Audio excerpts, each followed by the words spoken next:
This conference will now be recorded. I'm calling to order the Clatsop County Planning Commission meeting on Tuesday, August 10th, 2021. The meeting will come to order. We'll start with the flag salute. Find your nearest flag and say, those people want to unmute yourself, so I'm not saying this by myself.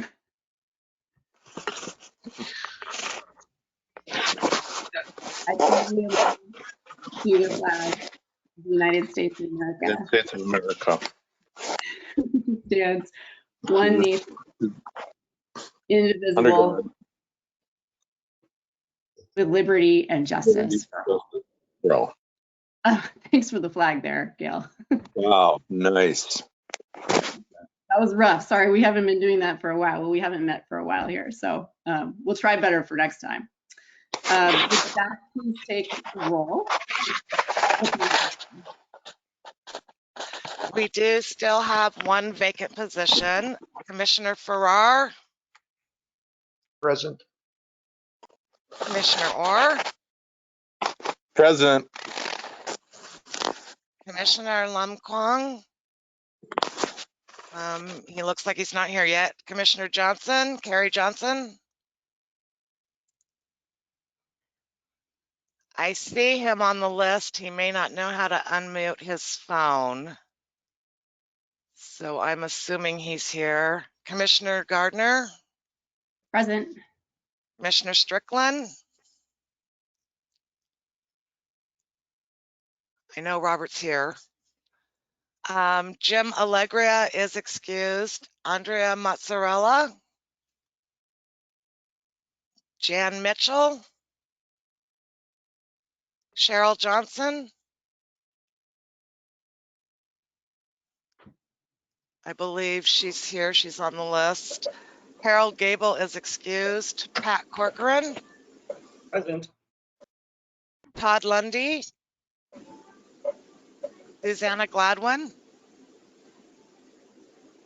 Present. Present. And thank you, Susanna. And Andrew Davis. Present. Thank you. A special welcome to the members of the County Citizen Advisory Committees who are joining us for our training today, and also to our new member, Carrie Johnson. Thanks. I see you're now on video. Robert, for some reason we weren't able to hear you, so maybe you could check your sound settings there. I cannot hear you.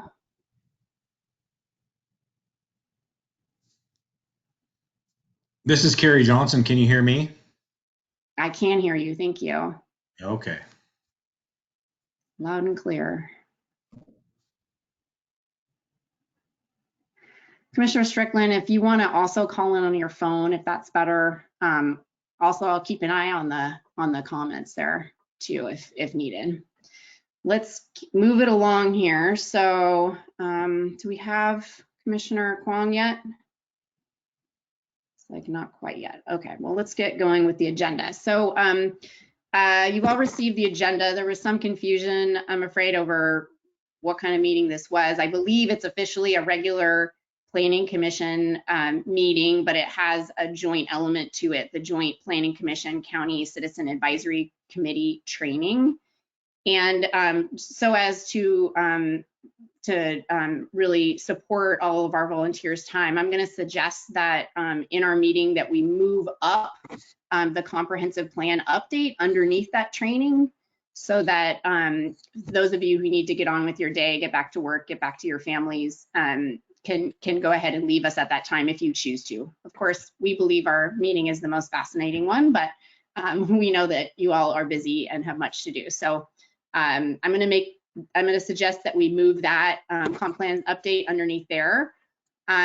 Also, I just want to clarify that it is during that training that we can also discuss the Planning Commission roles and responsibilities document that was revised by the commission, or commission suggested revisions to staff. And then next steps in our roles and responsibility and bylaws. And then we'll also be discussing the scheduling of joint planning commission and citizen advisory committee meetings at that time as well. Finally, there was a little typo in the agenda. If you look down at underneath the minutes, code consolidation and the work plan are two separate agenda items, and you might have seen that in the packet. So I think we look at the work plan first, actually, and then the code consolidation and modernization, and you'll see those packet items are correctly listed in your packets. Any other changes to the agenda from other planning commissioners?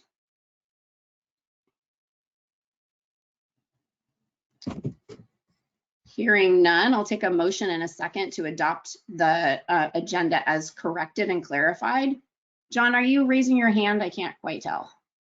Commissioner, or could you unmute yourself? Yes, There. I'm unmuted now. And so I would like to make the motion to change the agenda to move the part of the agenda that involves the participation of the various citizen advisory panels forward. Good enough? Okay. So you move to adopt the agenda as corrected? As corrected. I didn't know we were allowed to say abbreviated versions of motions, but Yeah. yes. We have a second from a commissioner. Second. It's been moved and seconded to adopt the agenda as corrected. Any discussion? Looking for hands here. Okay, all those in favor say aye. Aye. Aye. Any opposed say no. The motion passes unanimously. Okay, moving on to business from the public. This is an opportunity for anyone to give a brief presentation about any land use planning issue or county concern that's not on the agenda. All speakers from the floor are to state their name and address before speaking. If you're appearing in a representative capacity, please identify who you represent. Do we have anyone who wishes to speak?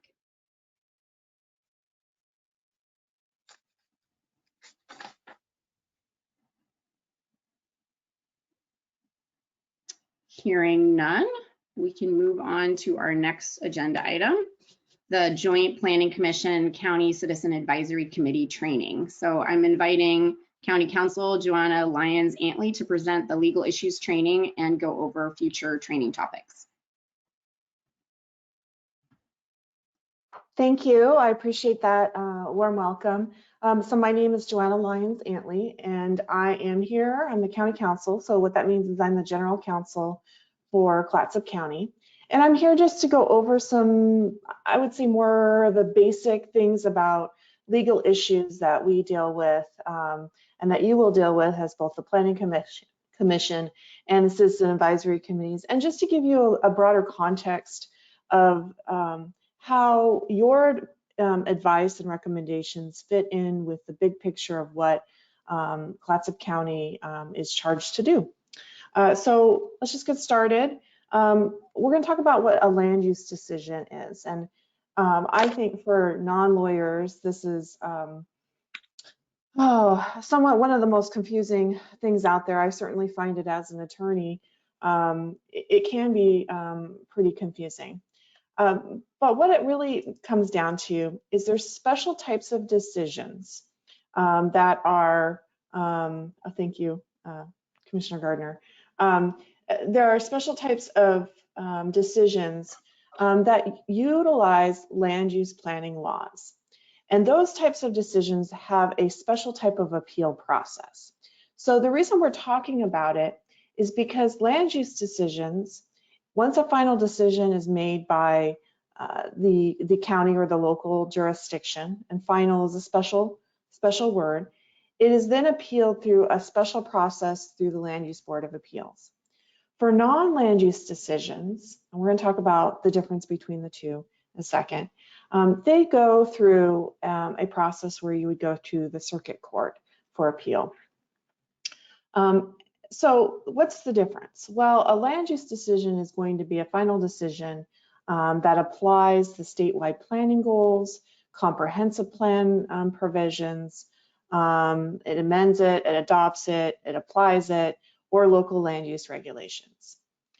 A non-land use decision is something that is just made in the normal course of county business.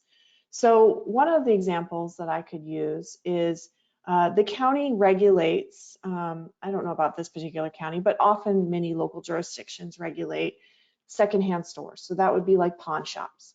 They'll adopt regulations about registration, business registration.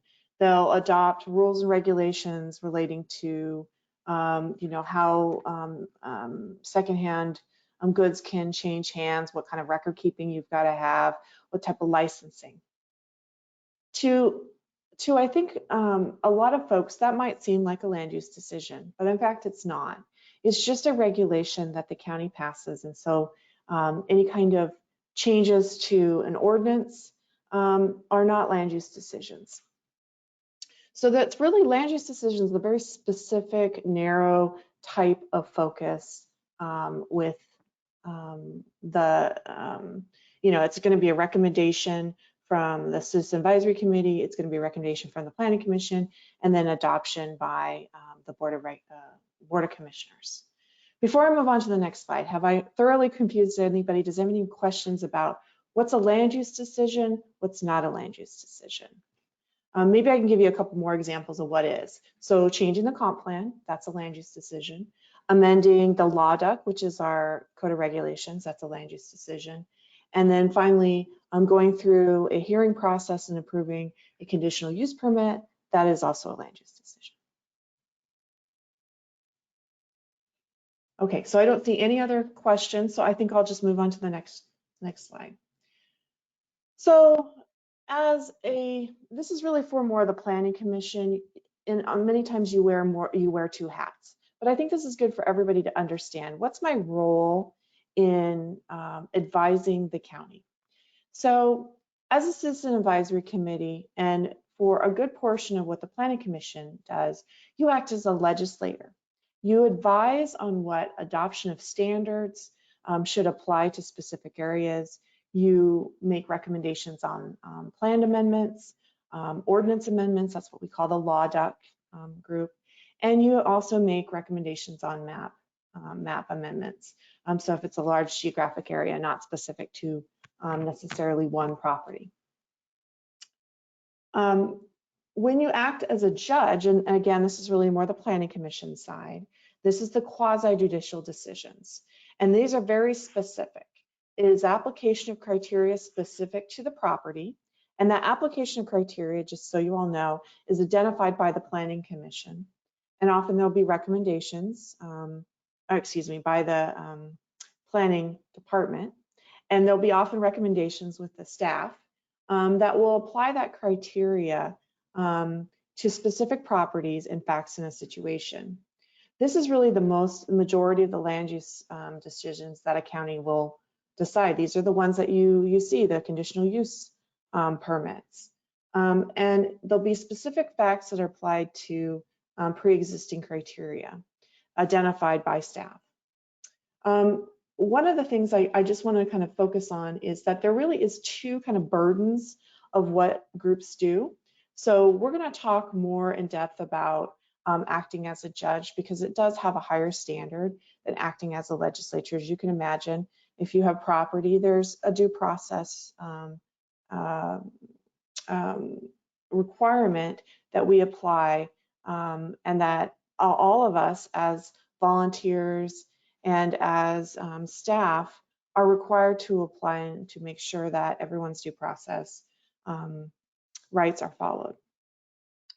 One thing I'd also like to emphasize is that when we're looking at and we're acting as Planning Commission acts as the quasi-judicial decision maker, really we need to follow the criteria, and really only those criteria.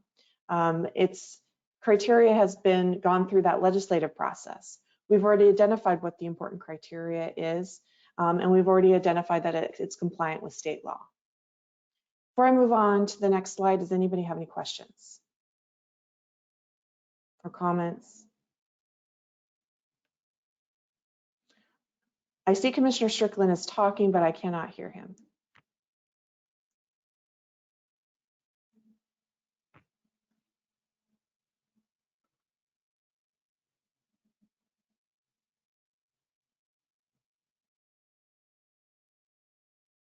Okay, I think I'll move on to the next slide. And if there are any questions, we can always come back to. I think the question from Commissioner Strickland is, does the county now have a planning department? I think it's community development, but I use it as colloquially as planning. It is called different things in different local governments. So my apologies for calling it the wrong thing, if that helps. Okay, moving on to quasi-judicial decisions. As I mentioned before, when we're applying criteria to a certain specific set of facts, that is called a quasi-judicial decision. The overlying goal is you must follow due process. So what does that mean? Due process is set out by federal law, federal constitution, Oregon Constitution. It is the opportunity to be heard. So we have hearings, we give everybody who appears an opportunity to be heard. It is for the applicant and those who wish to comment, an opportunity to present and rebut evidence. It is an impartial decision maker. And we're going to go into that a little bit later. And it's also that there is a clear and accurate record relied on by that decision maker. Before I move on, is there any questions or comments? Okay. So I think Commissioner Strickland was trying to speak. I've suggested again that he tries to call in on his phone, but he did put in the chat to make a clarification on the name of our department, which is the community development versus planning. And maybe he's trying to talk again, I think, but.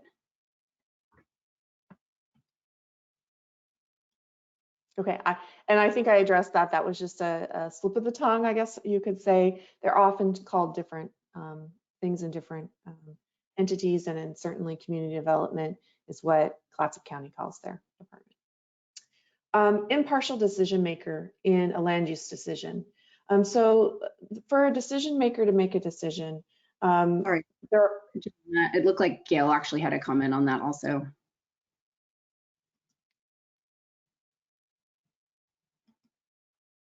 I was just going to say that community development is comprised of 3 different divisions, which includes the planning division, the code compliance division, and building codes division.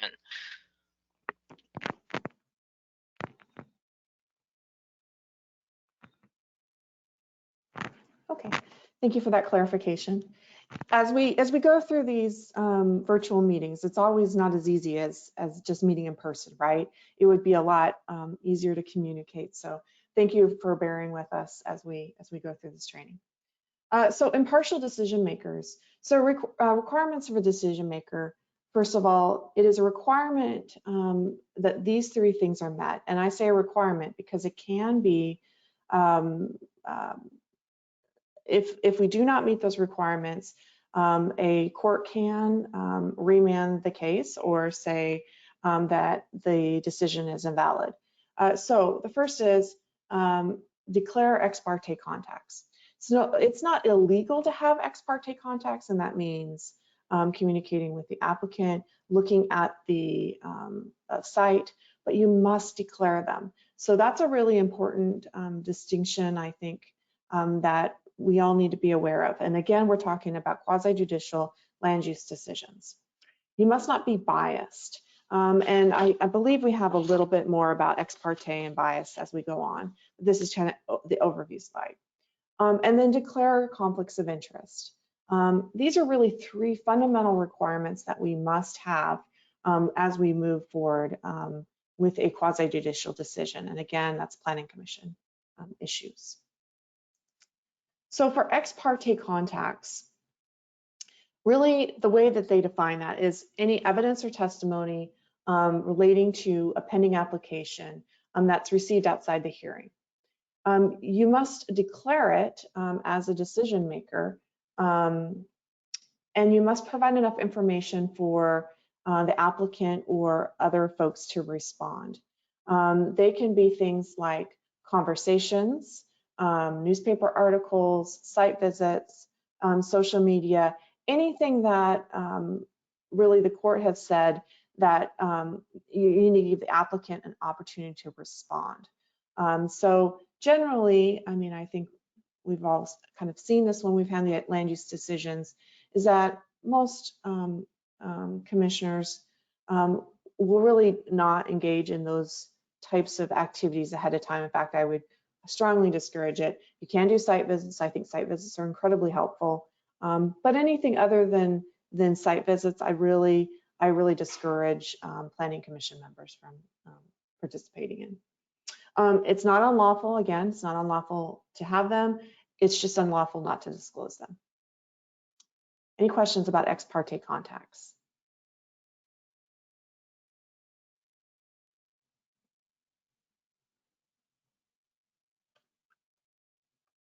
I see that Ms. Hendrickson has her hand up. Yes, thank you. Joanna, could you clarify if a board member or planning commission member or a citizen advisory committee member contacts staff to ask them questions or discuss a case, that is not considered ex parte, correct? Oh, that is not. And I think that's a really good clarification. Thank you, Director Henderson. That is not considered ex parte. So that's really important. And I think as planning commission members, you want to be fully prepared.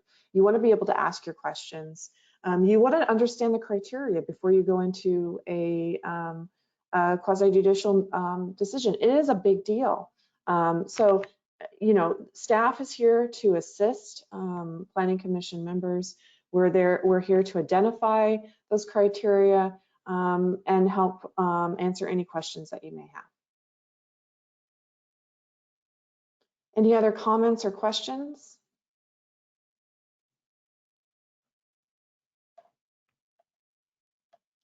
So I have one in the comment section. Here we go. So this is from Giles Dice, how do the decision makers get data and input from the public regarding decisions that have public impact? You know, I think we can really only talk about this for quasi-judicial decisions, what I'm talking about here. And maybe, Gail, you might talk about how you gather that information for the application. So with a quasi-judicial case, those will require a public notice to be sent out to surrounding property owners. There's usually a 10-day comment period. If it's going to a public hearing before the Planning Commission, that's usually a 20-day comment period. And anybody can email comments, mail in comments, and there's also an opportunity at the meetings to speak. When we're talking about legislative decisions, which are the amendments to the comprehensive plan or to the land use planning code, those comments are not necessarily subject to ex parte because, and correct me if I'm wrong, Joanna, but because they're a much broader scope and affect many properties, the ex parte does not necessarily apply to those types of cases. So in that case, a commissioner or a planning commissioner or a citizen advisory committee member can be out in the public discussing it with you know, their neighbors and their constituents and people that they meet in the grocery store. So did that answer your question, Joanna? Yes, thank you. Yeah. And I think in the legislative decisions, remembering that as a citizen advisory committee or as a planning commission, you're making recommendations. The ultimate decision maker is the Board of Commissioners. So I think going through the process of the citizen advisory committees, gathering your input, bringing it to the Planning Commission, gathering your input, and then bringing it to the Board of Commissioners is really, it's that decision making and that input process. But it's definitely more fluid when you're talking about legislative decisions. When you're talking about quasi-judicial decisions, it is much more highly regulated because we're dealing with people's property interests. And just to add one more thing, when we look at quasi-judicial cases, there is a public comment period and there is a public hearing sometimes associated with that. But there, as Joanna said earlier in her presentation, there are very specific pre-existing criteria that are applied when you make those decisions. So if the criteria say it has to meet A, B, C, and D, then comments that don't pertain to those criteria are not to be considered. They are extraneous to how that decision is to be made. And I think that is an area where I won't say conflict, but I think that frustrates people sometimes because they feel that they've expressed concerns about a project, but because their concerns are not necessarily tied to the criteria that a project has to meet and a project gets approved because it does meet the criteria, I think that frustrates people. And I think it's important to understand that when we do talk about quasi-judicial hearings, that there are very specific criteria that a project either meets or it doesn't. And those are your grounds for approval. Thank you. That's very well said. Moving on to bias. Bias is often confused with conflict of interest, and we're going to talk about conflict of interest in a second. But bias is something that is very important that we make sure that it is not part of the decision. And really, it is a weighing type of interest. So it is defined as prejudice or prejudgment of the facts to such a degree that an official is incapable of making an objective decision based on the merits of the case. I want to define this as we can all still have opinions, right? But we can't allow our personal opinions to dictate the decision. So we must be able to, as a planning commission, must be able to set aside your personal opinions and objectively and dispassionately apply those facts to the law that governs it. You're acting basically as a judge. And as the Planning Commission, when you hear those quasi-judicial decisions, you're applying the criteria and the facts, and you're having to review it and to make sure that you can apply those in an objective manner. You don't have to give a specific disclosure required, but it's in the best interest of the county when we do these quasi-judicial decisions that we give anybody an opportunity to object to a specific planning commission member, or if it goes to the Board of Commissioners, because the Board of Commissioners do these types of decisions as well and have these types of hearings, whether any member of the audience, applicant member would like to object to a decision maker. So that's important. Just to understand that as part of the process. We give that to give protection to the applicant. It is not necessarily required, but it's good business. When we talk about conflicts of interest and the difference between conflicts of interest and bias, conflicts of interest is definitely much more regulated. In the sense of there's statutes and the Oregon Government Ethics Commission reviews conflicts of interest. And so what it is basically when you have a conflict of interest and the difference between potential and actual, I'm describing in a second, it's basically that you will have some sort of financial benefit from a decision that is in front of you. You can have a conflict of interest from a legislative decision. It's not common, but you can. And you can also have a conflict of interest for a quasi-judicial decision. So what do you do when you come across a situation that is going to come in front of you and you recognize that you or a family member, a member of your household may potentially benefit from this decision, regardless if it's denied or approved? What do you do? Well, first of all, you tell staff. Staff, again, is here to help you identify if it is in fact an actual conflict of interest or a potential conflict of interest. If after you declare it, or let's say you realize it in the middle of the meeting, this happens all the time.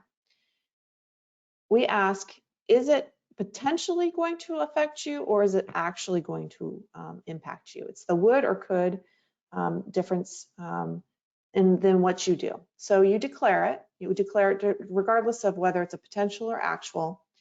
If it's a potential, so it could impact you financially or a member of your household financially, you can then still participate. If it's an actual conflict of interest where it would actually result in a benefit to you or a member of your family, then you cannot participate. And I think the important part here is to recognize it's not just the county that cares about this issue or the applicant who cares about this issue. It's actually the Government Ethics Commission, and you potentially could have some individual liability if we don't follow this process correctly. Let's see, did I cover everything? I think I did on the conflict of interest. And I see there's a question from Andy Davis. The question is, who adjudicates a challenge to a decision in case of a bias? For example, if someone challenged a planning commission or county commission decision, who hears that challenge? Well, this issue is only going to come up in a quasi-judicial decision. So it will most likely be if somebody brings it up in the middle of the meeting. I've actually had this happen once. What I always recommend is that we take a brief break. We discuss it with the person who's challenging it, and the person who's being challenged. And quite often, the person who's being challenged will listen and not participate in the conversation. So it's kind of we just try to figure out what to do in the best case scenario. When it goes to appeal, remember I talked about land use decisions go to LUBA. This can be an issue for appeal. It can be an issue for the court to the Land Use Board of Appeals, and then farther up, if you go farther up, to remand it and have a decision made again by the local government. So there are some checks and balances. Generally, we try to deal with it on a local level first. I believe most folks that are dealing with that are on the Planning Commission will try to be respectful of the person who's challenging them. That's usually what I've seen. Does that answer your question? Did I miss anything? And Gail, did you have anything else to add to that? Okay. All right, on the conflict of interest. I have a question. Yes, sir. That's me. I'm Chris Farrar. My question has to do with conflict of interest that may be perceived as actual, but it has to do with when the decision that's made would benefit just the person who may have a conflict or a small number of people, then it's kind of clearly that there could be a financial benefit and the conflict is real. But what if the issue is one that, if your vote is in favor of it, would open up the possibility for a large part of the county or a large number of people within the county to have some economic advantage that they didn't have before? Would that be considered still a real conflict of interest, or is there some kind of difference between an issue that applies to a broad group of people versus a very small neighborhood or just a single property? It's an excellent question. I think that's more in the area of potential conflict of interest, right? If it potentially could benefit, we only look at the person who's in the seat making the decision, right? And making the recommendation. But if it potentially has a larger group, it very well could be a potential conflict of interest, and it may be something to declare. and participate. But I think these are the types of questions that are so fact specific that that's why I really start with, if you think you have a conflict of interest with a specific recommendation or decision, please talk to staff. Staff's here to try to help work through those issues. Often what I will do is I will call the Oregon Government Ethics Commission and work through their advisors as well. So there have been many times when it's a pretty close call. And so we're here to help you. And that's what I would recommend that we do. I see some more questions in the chat.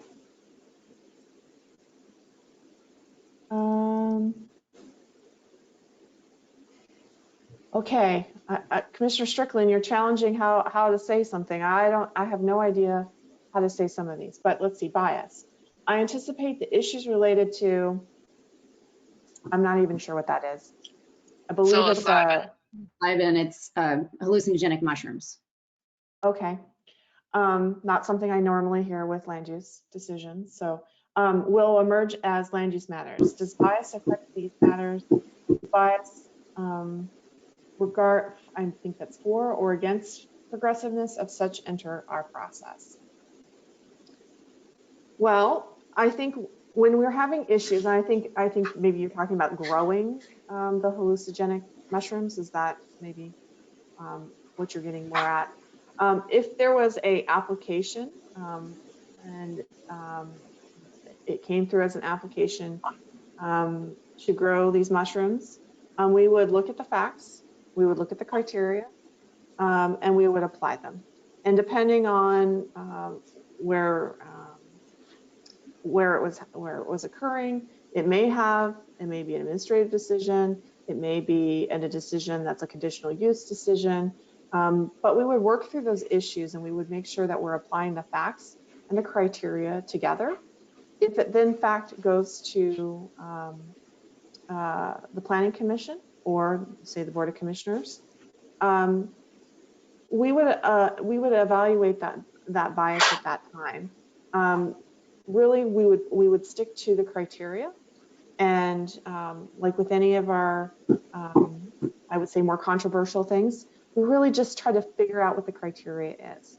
And these are the types of issues that are never easy for a community, and that's why we really rely on our professional staff to help us guide through that. Does that answer your question?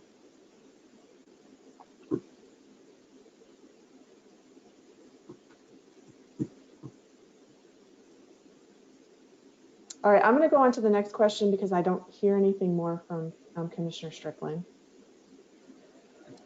Andy Davis, since my primary interest in is the comp plan process, is there any issue with bias in those hearings and recommendations from the CAC or on those decisions made finally by the county commissioners? If a member has a stated opinion, for example, are their decisions related to the topic liable to be challenged on that bias? I do understand that you're saying this is primarily an issue for quasi-judicial decisions. I am. I'm wanting clarification on the emphasis here for the joint training, since the joint group isn't making quasi-judicial decisions to my understanding. Yeah, and I think, Andy Davis, you make a really good point. Really, we're talking about bias. We're talking about bias in decisions that are made, again, in the quasi-judicial decision. I think bias, generally when we're doing, I mean, we all have bias. All of us have inherent bias and opinions. But it's when we can't apply that criteria and the facts in a straightforward manner, when we let our bias cloud our decision making, that's where I'm really talking about the bias. So I would agree it probably doesn't apply to the Citizen Advisory Committee at this point. But it's good information to have. If any of you ever want to be on the Planning Commission, I think it's important to know. Charles Dice, does someone notify the public if a decision maker has a conflict of interest? So yes, in fact, if there is a decision that's being made, whether it be legislative or a decision that's being made, you know, a judicial decision, the decision makers must declare that conflict of interest. So it's on the individual governmental official to declare that conflict of interest.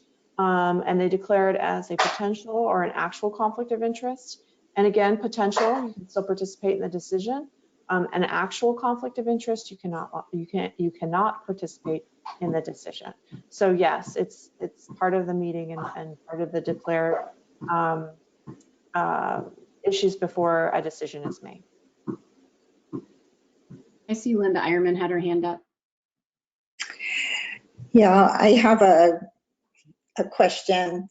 Okay, now as a member of a CAC, I understand that most of these quasi-judicial rules don't apply to us. We're legislative. We can talk to anybody. We can gather information however we want. But we did have an issue recently where one of our members sent some information by email to Gail, and she got you involved because we were, you, Joanna, involved because we had something about that process wasn't complying with regulations. So I'm wondering what limits there are on those of us in the legislative role, and if maybe they don't have more to do with public meetings, then can you speak to that issue? Yes, ma'am. I think you nailed it right on the head. It's more to do with public meetings law. So at the county level, we really, I don't agree with this law. So there's many laws I don't agree with. We all have to figure out how to work within the law. But advisory committees, if there is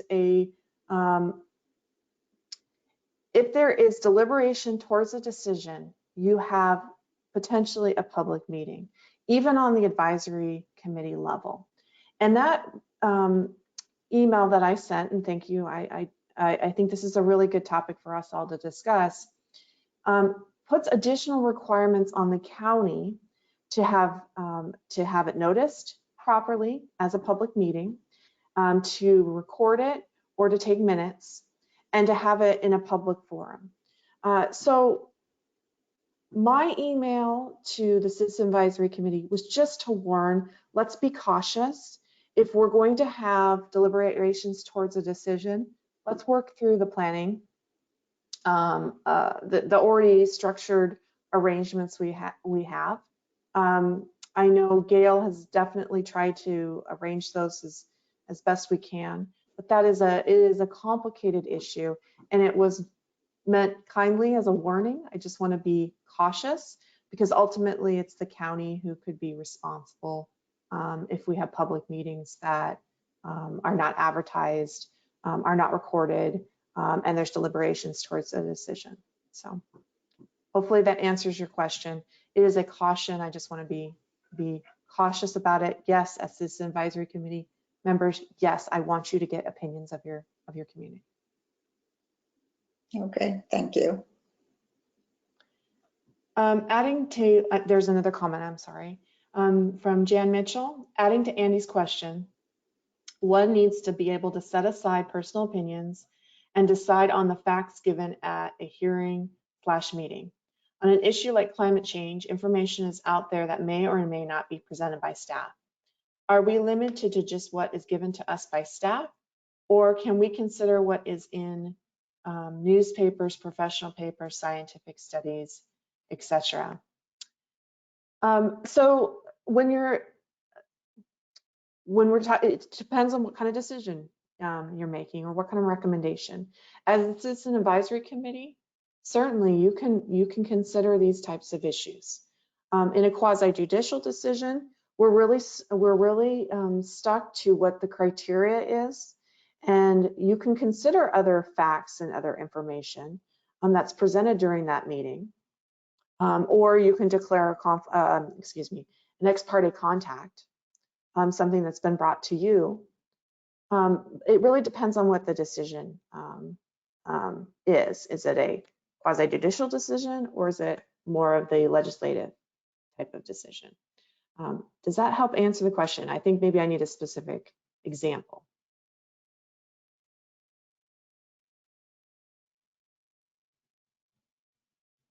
That answers it for me. Thank you. Thank you very much.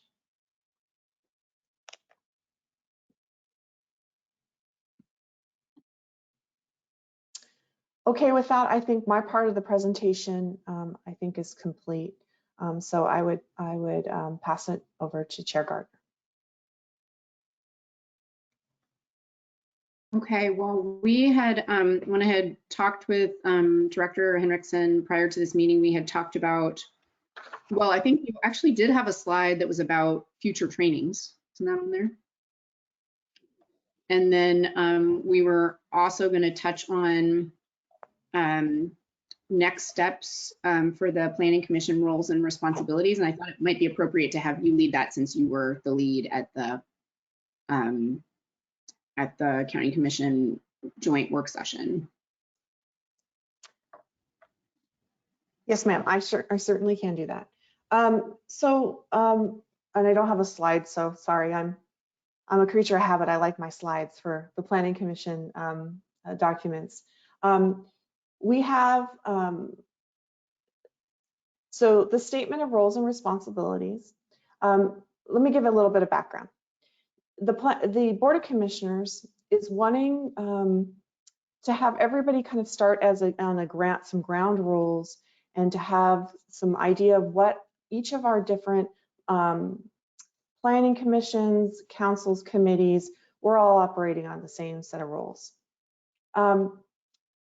This was something that was presented during the last Board of Commissioner and Planning Commission meeting. And I will say the last, it's really the only one I've been part of, so maybe it's the only, but I don't think that that's quite true either. And this was a statement of roles and responsibilities. And what the board and I think the Planning Commission talked about is really those kind of standard expectations of what each member will do. And maybe we can just I can just read them out loud here, but basically it's be prepared, be timely, be professional, make objective, fair, impartial decisions, do it in a value neutral manner, take other people's opinions, and really participate in a member orientation, a work plan, and working towards, we want to work towards the same goals. And so during that joint meeting, this was presented. And there were some kind of comments and changes that were made after the meeting. And so I'm happy to discuss those changes with you at this point. I think some of them were more of the comments that were made during the meeting and incorporated in. So the expectation and the hope is that Planning Commission members will acknowledge that these are the expectations set out by the board, and we hope to have this expectations signed. I think relatively quickly, maybe in the next day or two. We've talked about it, but we're happy to talk about the changes and those expectations. So I guess I can kind of open it up from there. Counselor, a question about process. So did this happen in an open meeting? Or was this something that was suggested after the work session by commissioners? I think that, yeah, I think staff took the comments made during the meeting that we had, the joint meeting. And I think some of them, well, I can tell you the timely attend meetings, that was something that was directly addressed in the meeting. I had a typo that I made a change on judgments. No, there's no two E's aren't in judgments. And there's just, I think, some of the other kind of statements that were made during the meeting. And it was just to acknowledge what was discussed. So then, but the adoption of this, is that something that has to happen? Because I think actions aren't supposed to be happening in work sessions because of lack of public input. So when you say this is finalized, does it get finalized just on an administrative level, or does it actually get adopted in a public meeting, like a county commission work session. Of course, we were told, as part of that joint work session that this was the beginning of a longer public process. And I'll note, it's not a public meeting. I mean, it was a public meeting, but there was no public input, and it was the first opportunity for any commissioner, let alone the public, to make comment on either the bylaws or the roles and responsibilities. I guess I'm not understanding the distinction, Chair Gardner. So your question, refresh me. What's your question again? My question is the process of adopting.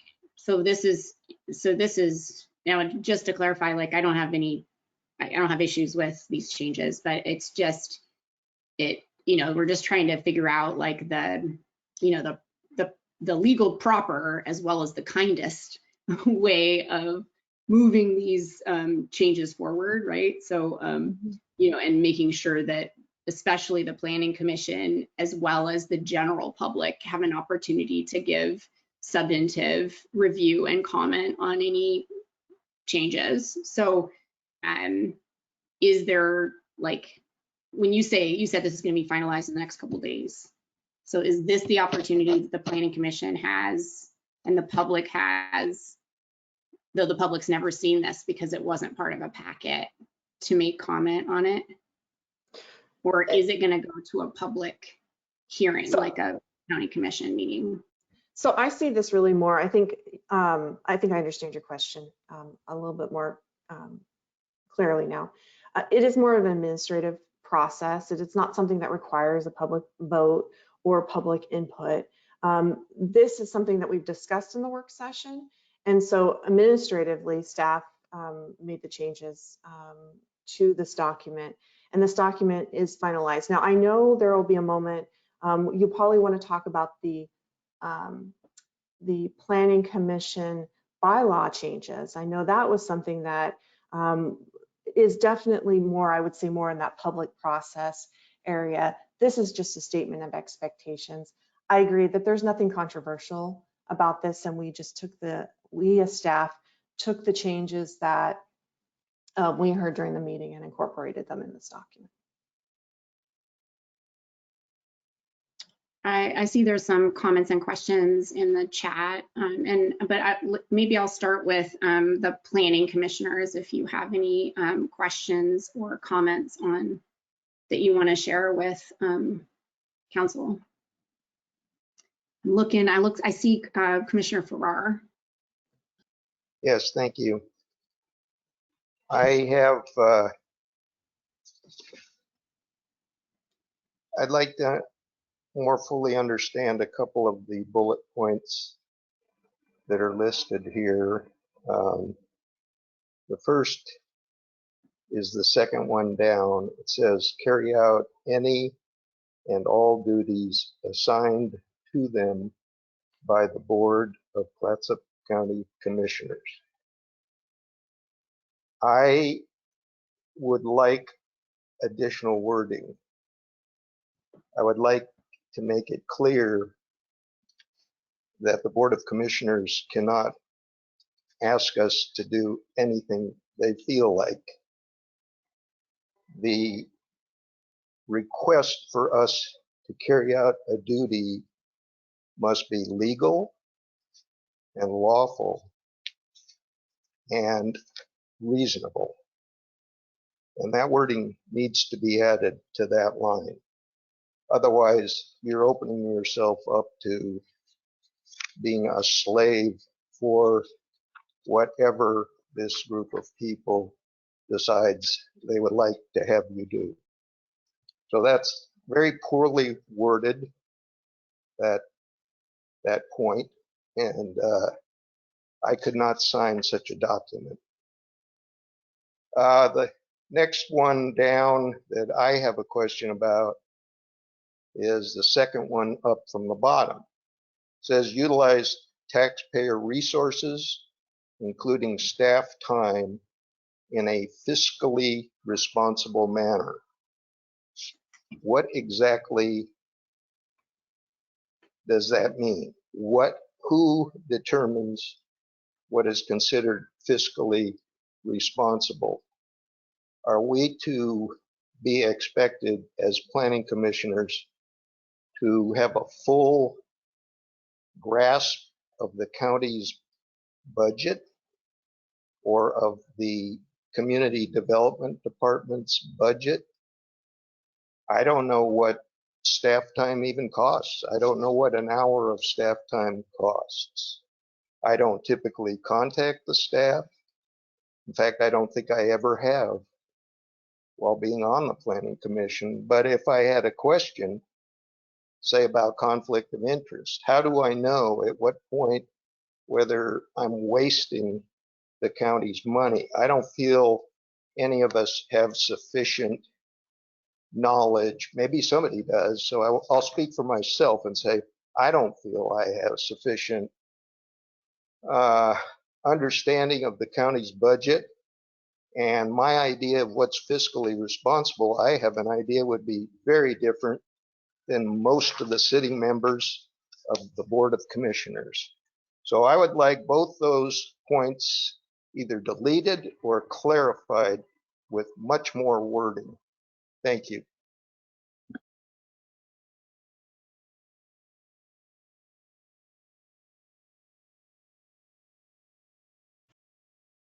Nadia, you're still on mute. Thank you. It looks like Commissioner Strickland has a few comments in the chat there. If Counselor, you want to respond to any of those.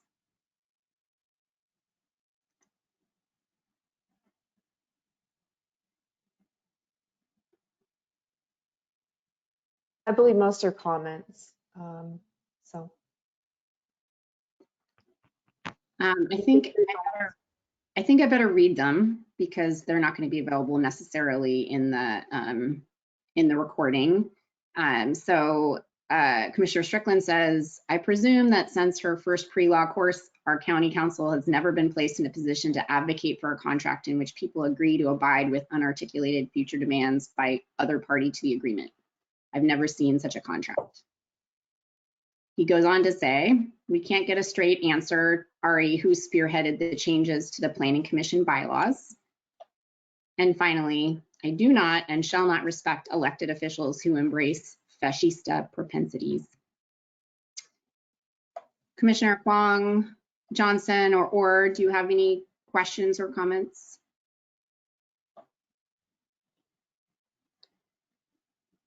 Everybody's so tiny.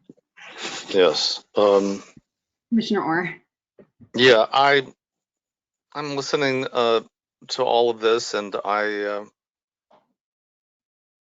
really don't have much to add, actually. Thank you. I do see a comment from the CAC member Charles Dice, and he asks, do these expectations also apply to the members of the board commissioners? Counselor? I'm not sure which expectations Charles Dice is referring to. So these roles and responsibilities, they do have an equivalent, isn't that right? And are they similar? Do. Yeah. Actually, yes, it's very similar. We actually pulled them directly from, a lot of these comments are directly from the Board of Commissioners' own governing rules. So there's actually quite a bit, go into quite a bit more detail. This was just the basics of, kind of the standards of expectations. Thank you.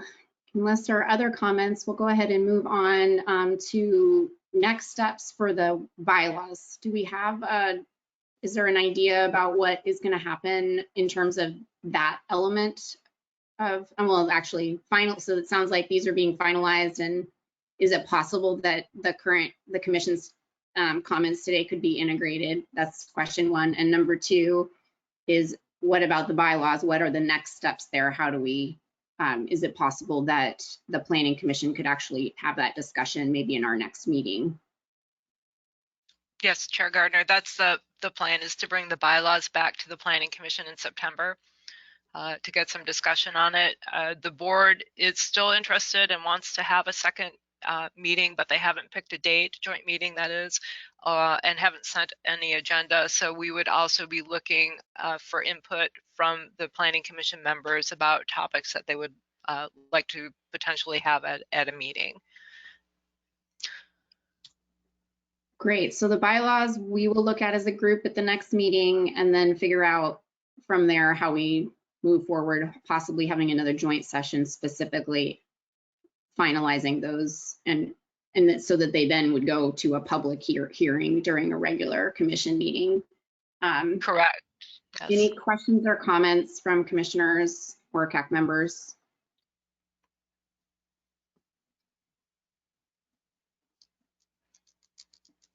Okay, let's move on. We can come back. But Joanna, I know you had, sorry, Counselor, I know you had in the packet on page 53, you had the draft 2021 to 2022 probably training schedule. So I just wanted to give people an opportunity to take a look at that, both planning commissioner and advisory committee members, to see the schedule going forward. And I assume that the advisory committees will continue to be invited to those trainings as they happen. So it looks like at our next meeting, we'll look at statewide planning goals, coastal zoning overlay issues, comprehensive plan appropriately, and law duck revisions, the code revisions, and the code of regulations. And then you can look forward at future topics. Maybe we can ask for comments here, but if people have like specific requests on what they'd like to see on the training schedule, maybe we could email those after the meeting to Ms. Henriksen, if that's appropriate. Any questions or comments on that training schedule?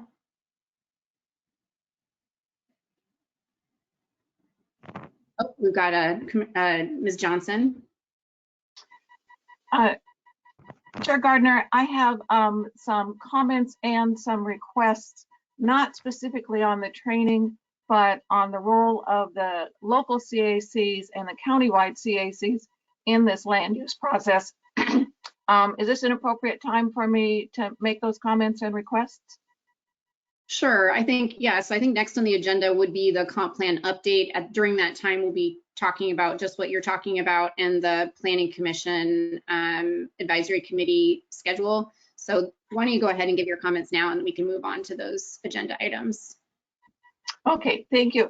I do have a concern as we are sort of changing horses in the middle of the stream here, where we're changing how we review the comprehensive land plan for Clatsop County, and the role of the local CACs has been greatly reduced. And I do have a concern that both the local CACs and the countywide CACs continue to be included in this process. At the county commissioner meeting on August 3rd, they did a review of draft goals 1 through 4, and I sort of stumbled into the awareness of that meeting, and I was a little bit surprised, and I thought, gee, I didn't even know that meeting was coming up and that the review of those goals was going to be there. So I went back and looked, and the notice that we received referring to that meeting was on July 16th, and it was actually mentioned in paragraph 4. So it was sort of mentioned in passing. My respectful request is that moving forward, when the comprehensive plan is on the agenda for the county commissioners, that we include notice to the local and the countywide CACs of those meetings. I respect Commissioner Bang's concern that we not add to the workload for the staff, and I don't think that this will add anything to their workload.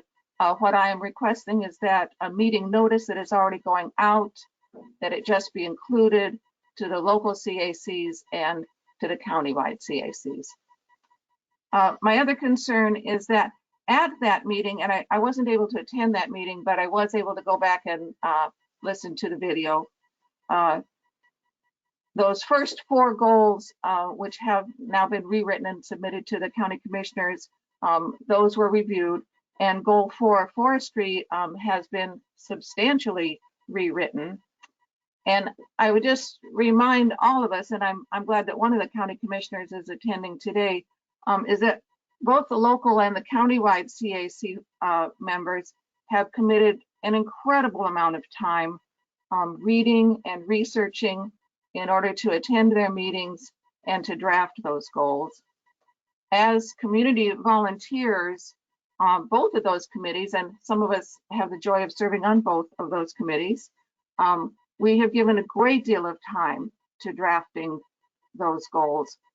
Yet we have not been provided with a copy of the updated goals as they were presented to the county commissioners.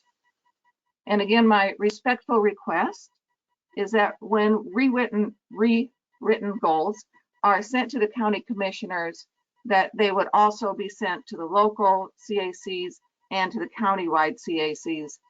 And again, I don't think that this will add any work to the county staff.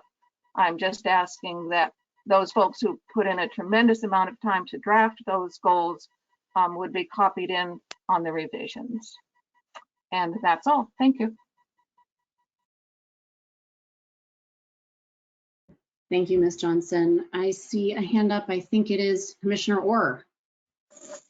Yes, I appreciate the comments of Ms. Johnson, and I completely endorse what she has said. The efforts and the time of volunteers should always be respected as a general principle, but in particular, being as we are a significantly forest dependent county for tax revenues and for I suppose environmental concerns as well, and that the trees are one of the frontline resources to combat global warming, in that they absorb carbon dioxide, that the people, when they speak on matters relating to forests as anything, should be heard, should be respected.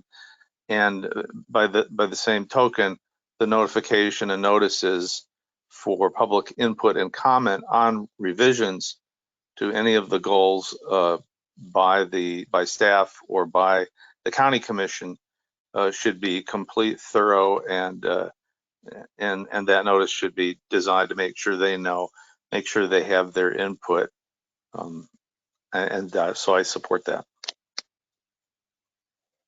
Thank you, Commissioner Orr. Let's go on and do the comp plan update and the Planning Commission Advisory Committee joint meeting scheduling. And then at the end of that, we'll have more time for our questions and comments from both the commissioners and the advisory committee. Ms. Henriksen. Yes, thank you. So as Ms. Johnson pointed out, this is transferring horses in midstream. And so we are working to iron out some of the wrinkles that are showing up in that process. I think one of the things that as the countywide and the Planning Commission joint session today, we need to establish a regular meeting date and time is one of the items that we need to talk about. Also under scenario 3, which was the scenario that was approved by the board, we will have until July of next year to complete this process, barring any great unforeseen circumstances. And so we are going to be on a very tight timeline. The local planning area citizen advisory committees, as Ms. Johnson also pointed out, will be reviewing the community plans for each of their planning areas, and that will be their focus. And they will have until December of this year to complete that process and make a recommendation to the Planning Commission on those 6 plans. So that's where we're at right at this moment. We're restarting the process now. So I think the first thing that we probably need to do, Chair Gardner, is to work on establishing a regular meeting date and time for our joint meetings with the Countywide Citizen Advisory Committee.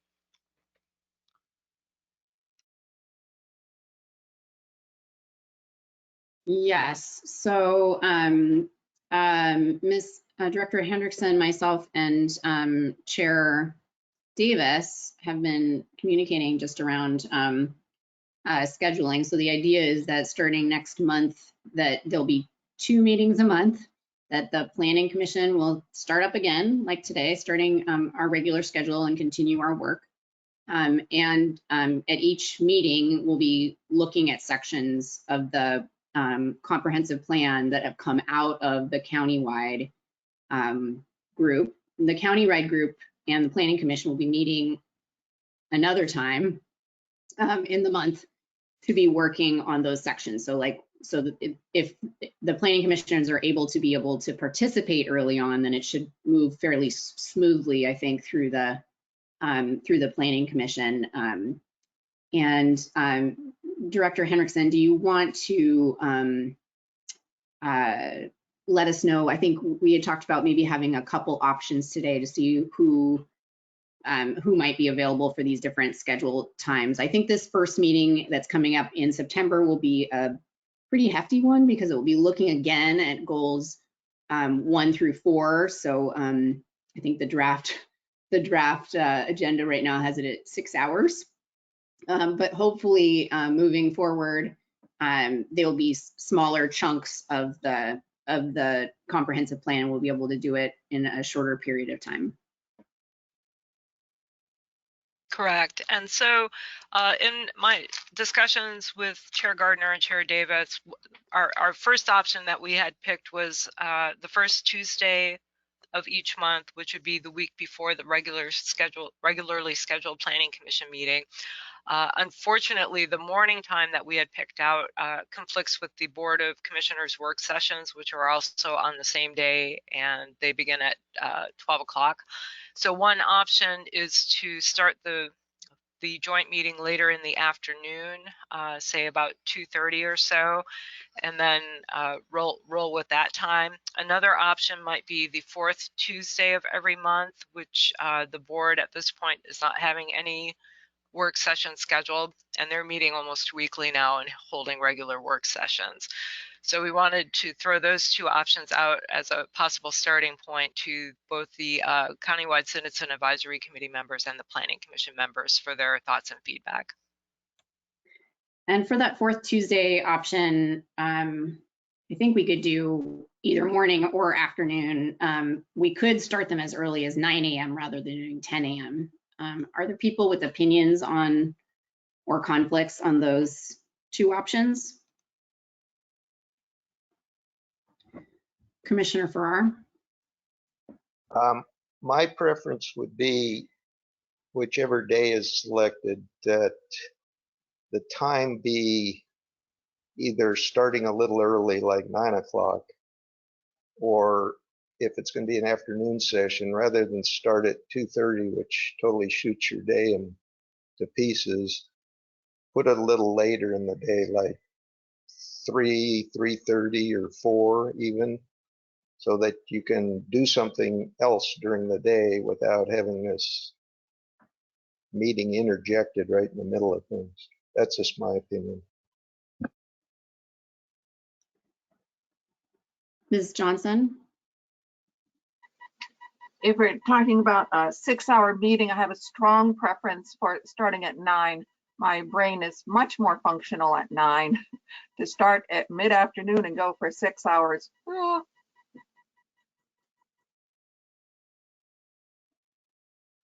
I see a thumbs up from Ms. Mitchell. Any other input on days times? I think Commissioner Kwong, you like morning meetings? Yes, early meeting would work better for me, for sure. Okay. So how about 9 a.m. on the 4th Tuesday? I know, so I want to point out two things. One is people work, and 2 is childcare, and 3 is staff schedules. So I know staff starts early and ends early. Of course, you know, evening meetings are part of their MO anyway, but just so that everybody's aware, of course, everybody has different push-pulls in their lives. So we want to respect the most people and support your busy schedules as you're almost everybody in the room is volunteers, and staff have a lot to do. So any other, so can I get a thumbs up or thumbs down on like 9 a.m. on the 4th Tuesday? Okay, so I see Mr. Corcoran and Farrar, Dan Mitchell, Huang. Okay, looks like the majority. I guess I have just slight concern that I don't know if I'll be able to commit to all 6 hours. Is that a requirement that we have to be all 6 hours with? I had this conversation just briefly with Director Henriksen. Do you want to address that? Because it is a big commitment. We're doubling the workload of the Planning Commission, kind of without consult. And 6 hours, especially that first meeting, is a big burden for all of us, for sure. And I had talked with her about just, we being able to come as we can come, but it not necessarily being a strike against us. I think in the bylaws, it talks about the regular Planning Commission meetings and only being able to miss 2 in a year. How might that apply? Director Henriksen, could you speak to that? Yes, I can. So the proposed bylaws, which haven't been approved yet, first of all, don't apply because they have not been approved yet.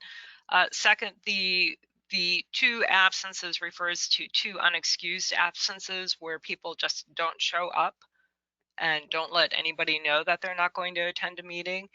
And I think I can speak only from a staff perspective, that the intent is not to penalize people who work or to be unfair. We obviously need to use some common sense in how that's applied.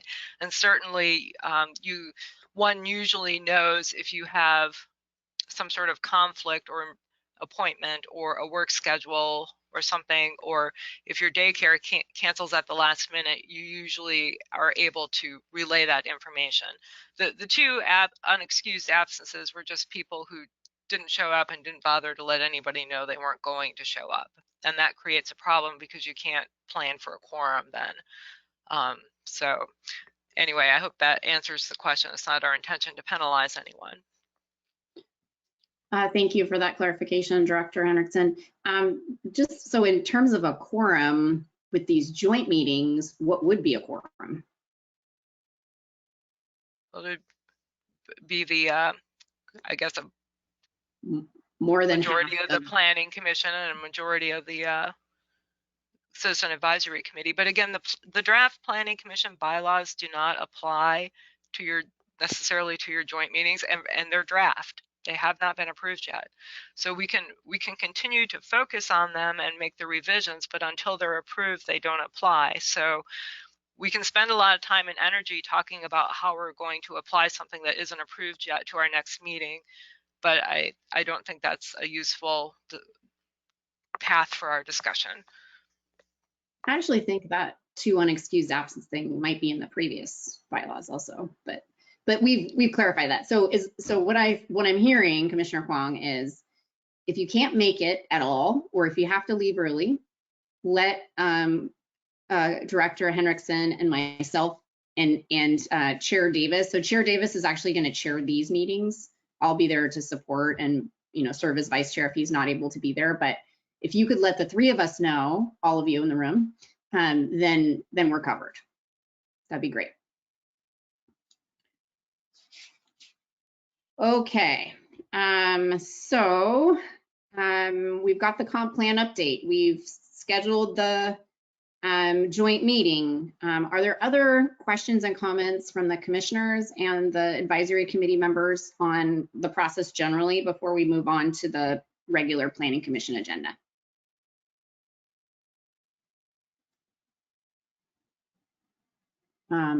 I see Mr. Corcoran. Hi. Hi, I guess the question for our county council. As we're talking about roles and responsibilities here, in this comp plan update process, goal 1 in the statewide land use laws have some structure and guidance about that. And as I read it, commissioners have a deciding role, but there are other roles for other people. I'm wondering, is there a behavior that board members could do that would be inappropriate in terms of our goal 1 public process laws? Are we going to get sideways down the road by something. I don't know what that behavior is. I'm asking County Council, how will we know if there's a problem like that?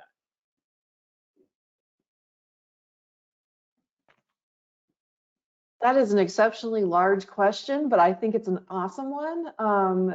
So help me understand a little bit of how that helps you through the process. Yes, okay. What are you thinking? And I'm on the CAC, and so my understanding was this is a very long public process. And like all public processes I've been involved in, the initial gathering input from any and all people in the county brings in comments that are apples, oranges, and donkeys. You know, most people don't have much of an understanding of Oregon land use laws. And if you ask them about forestry, they'll talk about forestry practices. Yes. My understanding was that our group was to sort of knock the rough edges off of that raw public input. And then that would then go to the Planning Commission to do things like say, oh, there's a forest practice bit of text that goes out by law, and real kind of refines the process. And then the county commissioners would be presented thoughtful legal proposals to the comp plan, at which time they can make amendments and do other kind of things. It seems to me that the commissioners have kind of jumped in front of this process and stopped it or paused it. And it just seems like we had a lot of conversation about authorities and chains of command and that kind of a thing. And I wonder what their role is, and is it appropriate? When would it be inappropriate for commissioners to influence this public process on the comprehensive plan, which has its own set of public rules associated with it? Thank you.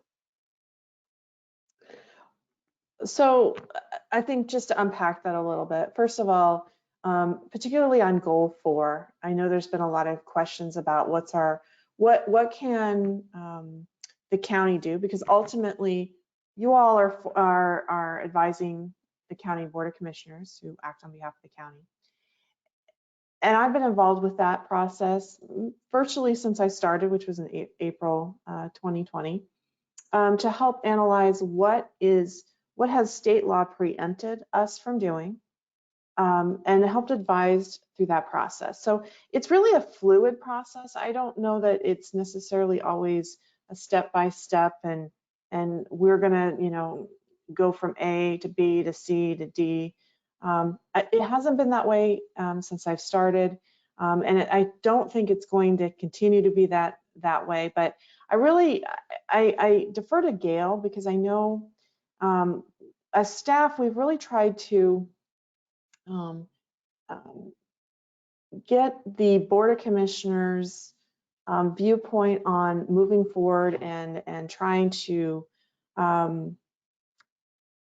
get everybody's comments, bring everybody together to bring that to a conclusion. And so I guess I'm feeling like folks would like here's what we do, here's how we're going to move forward, and maybe that's what we can do moving forward. But certainly looking back, we have a lot of information that you all have provided comments and gathered, and I think it's valuable. And as staff folks do, we're trying to make sure that we're complying with the law, we're complying with the goals and what we can do. I know particularly with goal 4, there were lots of concerns. I reviewed the statutes, I reviewed what we had as recommendations, and I made several recommendations for staff just to make sure that we were on the same page as far as what we can legally do, what we're preempted from doing, and making sure we're moving forward with that. I continue to do that with each of the different goals. So goal 1, of course, is the citizen advisory goal. It really is something that is up to, as I think you've mentioned, up to the county commissioners about how that ultimately lays out. You as citizen advisory committee members and planning commission will provide your input, but then ultimately it is the board of commissioners who adopts the final version. So hopefully I answered your question. I'm sure I missed some parts in there, but I do think it's a fluid process. Yeah, not entirely actually. So you would say that the comp plan update is a board of commission driven process primarily? I wouldn't say it's a driven process, but they do have the final approval Oh, absolutely. of what Well, the comp plan is. Absolutely, and that's absolutely legitimate and proper. I was just, it seems like mission creep is coming in here, and I was wondering if we can get in trouble by creeping too far. It doesn't sound like we're getting there, so I guess I don't have anything more to say about that. And I look forward to subsequent meetings. Ms. Mitchell. Just taking what Mr. Corcoran has said, what I'm, and I know this puts everybody in an awkward situation, but what I'm hearing is that the commission does have opinions about what we present to them, and they do not want to have things presented to them that conflict with positions on the commission. And that to me seems a little strange in terms of the ability of citizens to look at the issues, debate them, present something. I mean, it can be turned down. There's nothing wrong with that. But to start out with what we may or may not say is uncomfortable.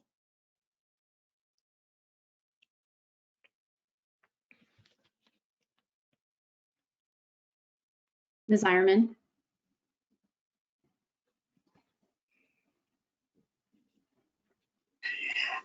Well, I am a little concerned about where the public is going to fit in going forward. I know where they fit in, as we worked our way through the first 8 goals at the local level. And the Planning Commission is officially, according to the comprehensive plan, the Committee on Citizen Involvement. But I don't believe that there is a general outreach program that's ever been put into place that you could draw on. So it seems like going forward, there's going to be a void that is required by the comprehensive plan to be filled by the Planning Commission. Good luck.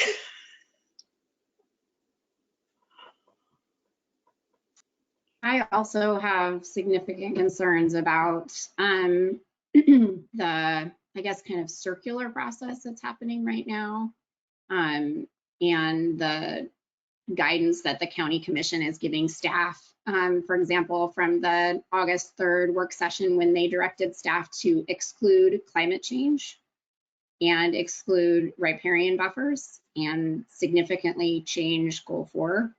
I'm not as concerned. I mean, I think I have mixed feelings about some of the legal counsel around goal 4, but to me, what's been happening, I have so much respect for all the volunteers that have put in so much time over the last year plus, as well as all the community members who have come to those meetings and given their inputs, and how that has generated knowledge. I think there's a lot of learning, right, as part of this process, as well as input. So you have the understanding, okay, well, what are the climate change impacts in our county? Are we going to have to worry about fire? Are we going to have less drinking water? Are we going to have sea level rise that Falcon Cove and Arch Cape are going to fall into the ocean?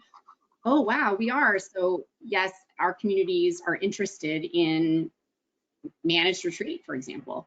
And, so it's so important that knowledge building, and then also that sharing of ideas, and then to have a county-wide commission come in the middle of the process without that really significant knowledge building and opinion generation from throughout the county, and to make significant alterations on what will be included or not included, I think is definitely of concern. I throughout these conversations around this, but also around the changes to the Planning Commission, I've been really concerned about public involvement and transparency, and I think so. What I'm hoping is that as their input is brought in, because I do think it's important that all voices are heard, and those are voices as well, that there will be proposals made, and that we'll have these, continuing to have more open meetings and town halls, and that the public will come forward and say, yes or no, we want this to be included, or, you know, I can't believe that this isn't in here, and that and this impacts my property and this doesn't, and this impacts my community. I think that the more involvement we have, the stronger the result that we'll have. And so I'm trying to be optimistic about being able to integrate all voices, including the county commissions, throughout the process. Ms. Henriksen, you were going to speak. I apologize. Oh, that's okay. Thank you, Chair. So I've put up on our screen what the schedule is to get us through this process, however that plays out. So you can see that there's a series of reviews that happen by the Joint Commission, Planning Commission, and Citizen Advisory Committee workshop. The items in blue are the times when we have scheduled town halls for the goals, and then the green areas are when the Planning Commission has their public hearing and makes recommendations to the board on each of the goals. So there are opportunities during the Citizen Advisory Committee meetings, whether it's at the planning level or at the joint meetings with the Planning Commission. There's public input scheduled at the beginning, at the end. If these meetings continue to operate the way they have in the past, we don't have large amounts of people from the public show up, and those people are usually integrated into the entire discussion, not just limited to the public participation scheduled time. There's time at a public town hall to have public input, and then there's time at the public hearing to have public input as well. Written comments are always accepted. When we posted the original drafts of goals 1 through 4 on the county website, the only written comments we received were from people who were concerned about the impacts on the timber industry. And I'm not saying that as a judgment, but the fact is those are the people who responded to those postings. So I know that one of our county commissioners today raised a concern about timing and how to better improve communications. So I know, for example, we sent a meeting notice out on July 28th for this meeting, and I sent a reminder this morning, but apparently there's concern that we're maybe not getting our meeting agendas out soon enough. So if you have ideas about how to better improve our communications, please let staff know. But we have put together a schedule that allows public participation at every single meeting. So if you have ways on how you can tell us how we can do that better, how we can increase public participation, where we can go for more opportunities. I will tell you, I will not be sending staff out to fairground events at this time. We just will not be doing live in-person events. That's judgment call I'm making. So, you know, I know that everybody's concerned, but please give us constructive feedback about how we can improve the process. It would be greatly appreciated. Thank you.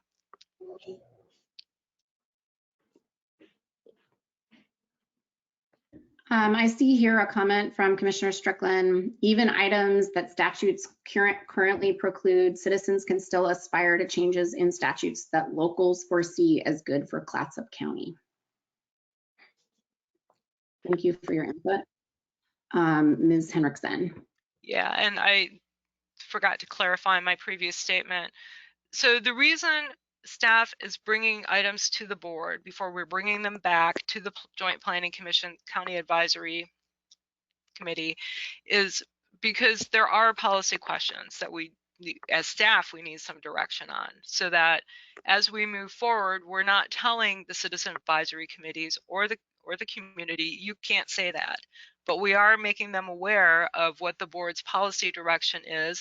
And you should be aware that, yes, you all have put in a lot of hard work, but then you also need to be realistic when you are making your recommendations to the board of where that hard work, how it's going to relate to what the board looks at and what ultimately they're going to approve. So it's for staff to have guidance for us so we know what policy direction is, and that if we need to, we can, you know, keep people on track so we don't have to have 6-hour meetings that end up with a bunch of recommendations that aren't able to go anywhere. So you want transparency and accountability. And so I think, having the board review some of those big ticket policy issues makes sense, so that there is transparency and that everybody knows what the expectations are or what the board is looking for, at least the 3 members of the board who are at the meeting on August 3rd. So, I don't think that we're trying to cut out public participation in any way. And again, I wanted to just reiterate, we have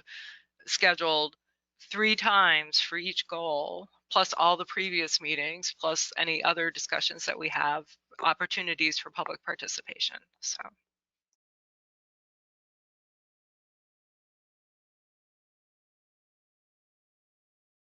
Do we have any final comments or questions before we end this agenda item? Looks like Chair Davis. Thank you, Chair Gardner. I have a couple of workflow questions, really. One is the screen that's currently up. Those are joint trainings, is my understanding. Are those going to take place within the agenda for the joint committee, or would the expectation be that those are going to take place within the Plan Commission agenda, and that CAC members should also attend those meetings, at least for that portion?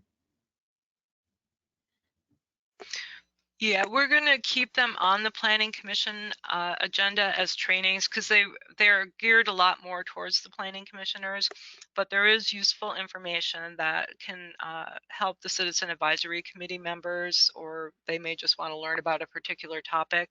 So everybody, these are public meetings, everybody is invited to attend, everybody is invited to participate.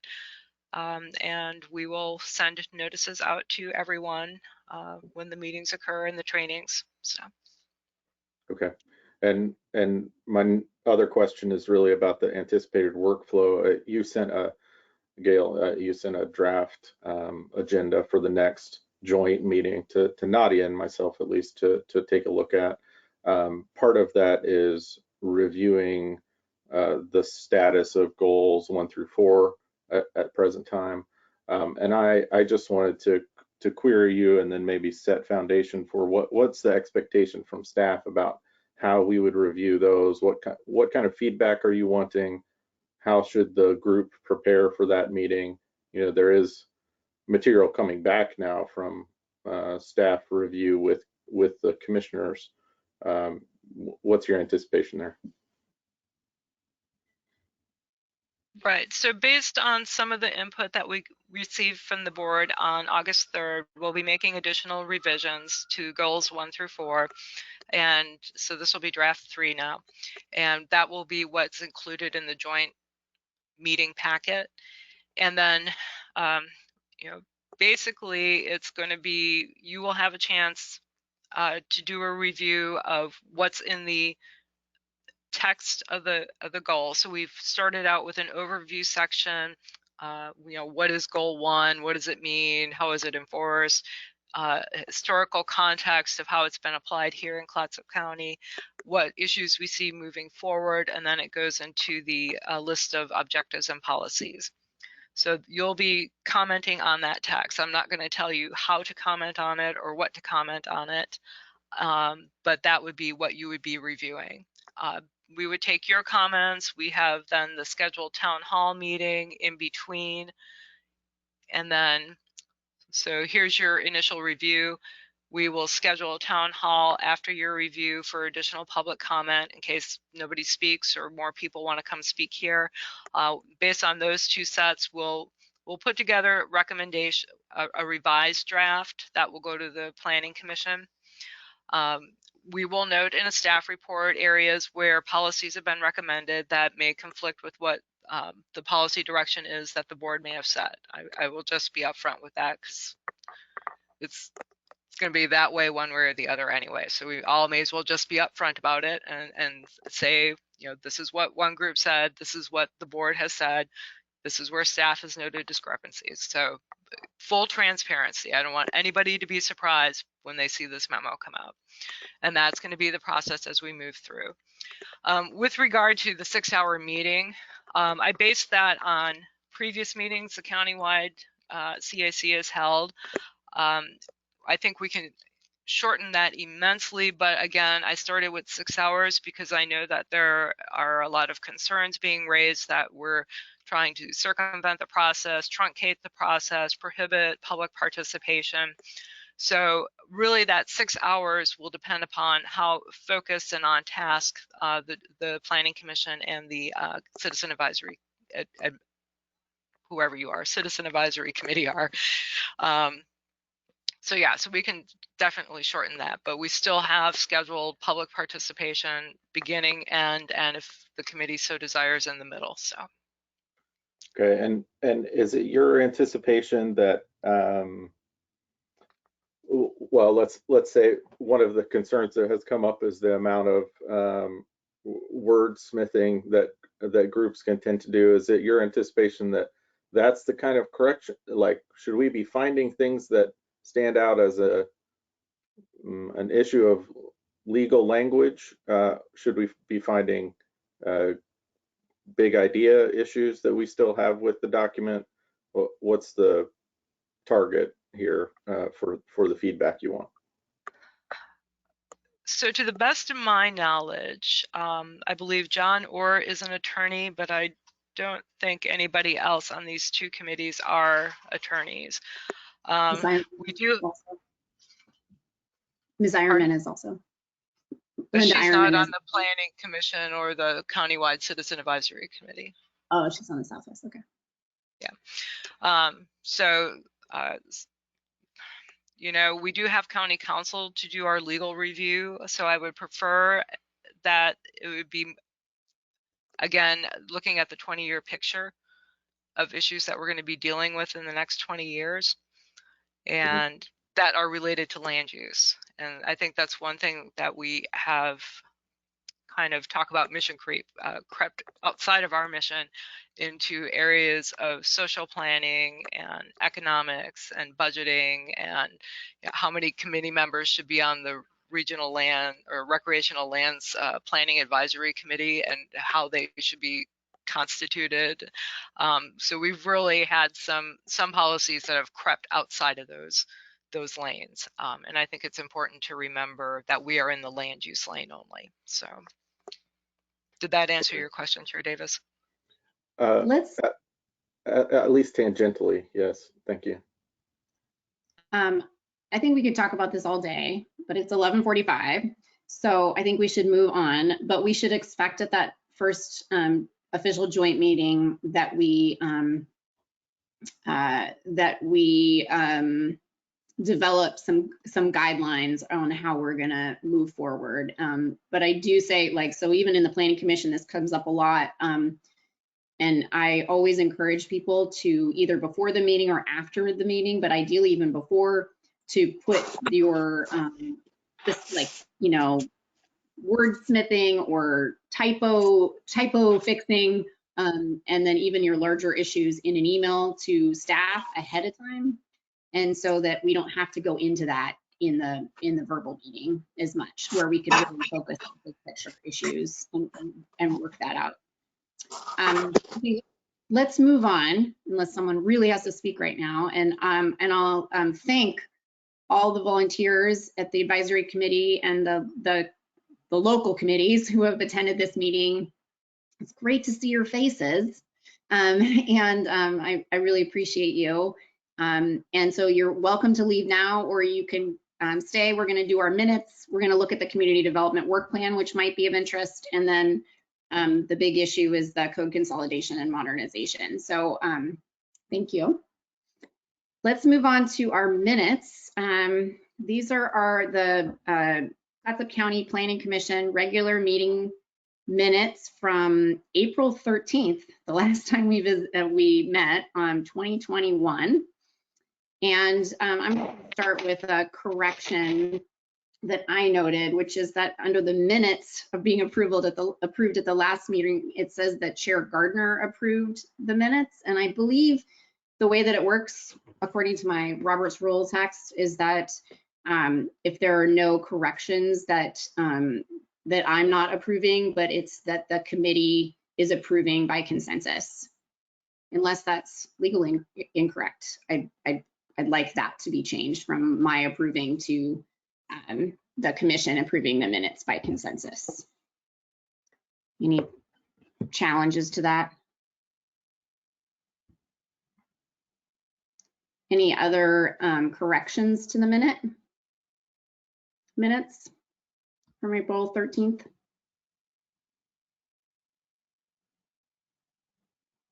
I see no hands in my tiny squares.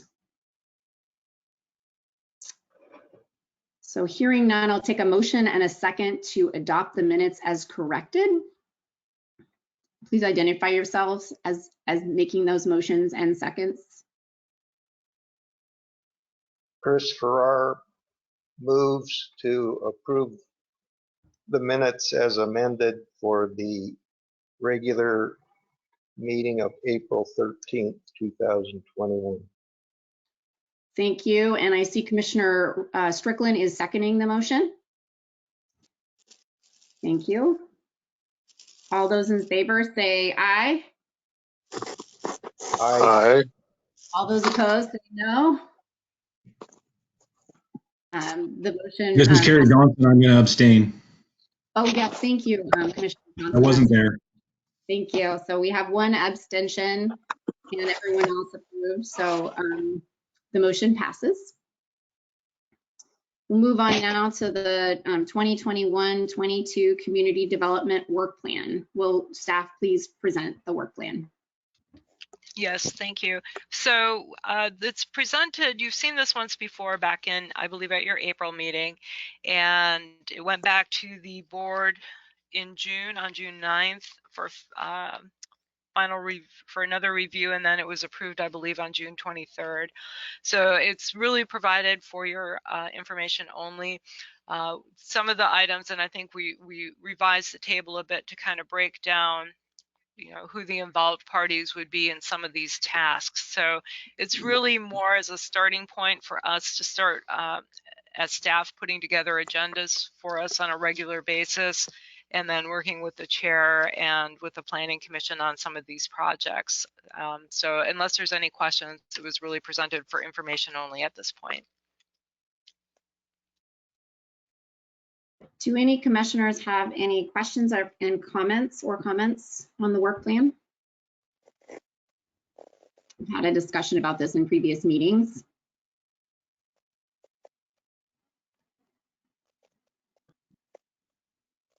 Hearing none, we can move on.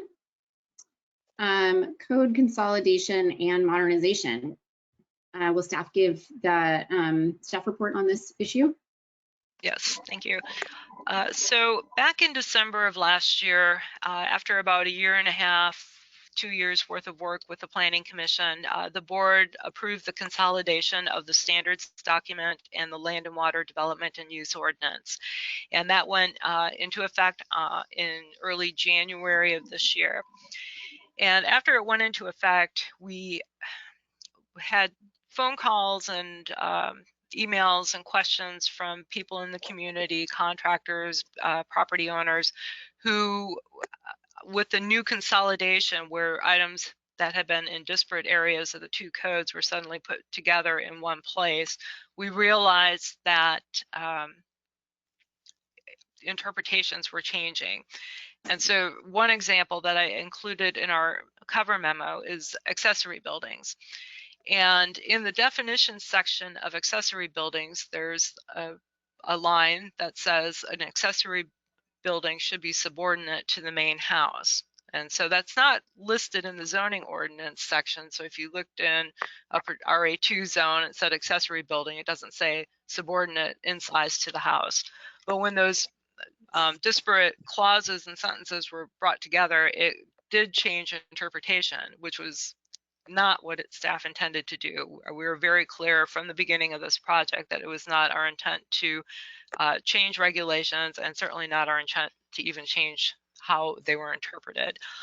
So when we realized that we were having this problem, we went to County Council, who basically said, okay, we need to fix this as quickly as we can, make the board aware of it, which we did back in May during a work session. And we were very clear that working with County Council, we continue to apply our previous interpretations as we had so that there was continuity in the process. So now we are bringing back what I will call the original version of the LUDWO, and basically taking out the tables that had broken everything apart and just putting that original text pretty much item for item, word for word back into the new law doc. And I say pretty much because we did correct spelling and grammatical errors. We did update and remove the building official as the person who makes decisions about culverts and drainage, because that's actually performed by our county engineer. We did update the citations, obviously, so we don't put the old cold citations into the new combined code. And then we did reformatting in terms of numbering and typeface. And we included both a strike-through version in here and also a clean version that lists out all those changes. And again, we have gone back to the original wording that was in the LUDWO, so we are not making any changes to the regulations, and I would be happy to answer any questions that you may have. Thank you.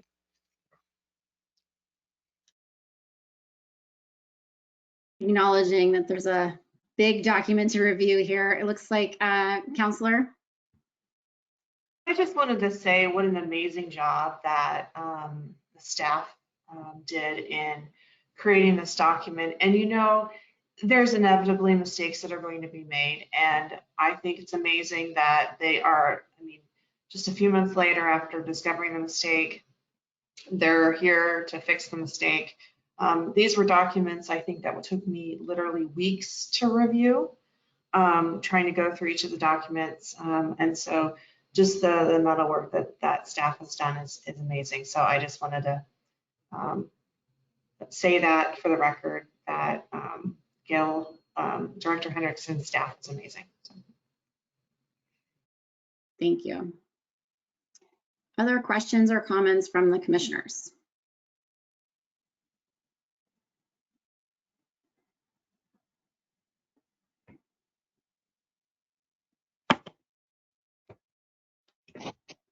So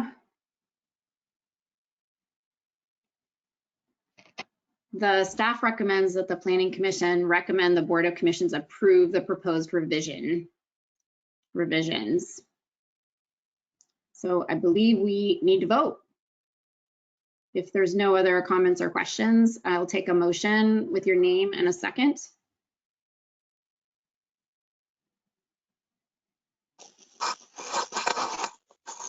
I'll move. Honor moves, and we have a second. Second from Commissioner Strickland. Thank you. All those in favor say aye. Aye. Aye. All those opposed say nay. All right, the motion approves unanimously. Thank you. We'll move on to special projects. Will staff please give the special projects update? Most of staff's special projects have consisted of the comp plan and the Planning Commission right now, but we had 2 town hall meetings in July for the short-term rental issues, and those were on July 9th and July 16th. And that moratorium ordinance, there was a discussion of the public comments at the board work session on August 3rd. The first reading of the proposed moratorium is scheduled for August 11th, and then second reading would be August 25th. The Clatsop Plains Elk is having a formal in-person signing of the Declaration of Cooperation, and that will be taking place on September 1st at 10:30 a.m. at McMinimans. It will be an outdoor masked event if you plan to attend. And other than that, I do not have any further updates on any special projects. Thank you. Ms. Hendrickson, this isn't really a special project, but this is life at the county.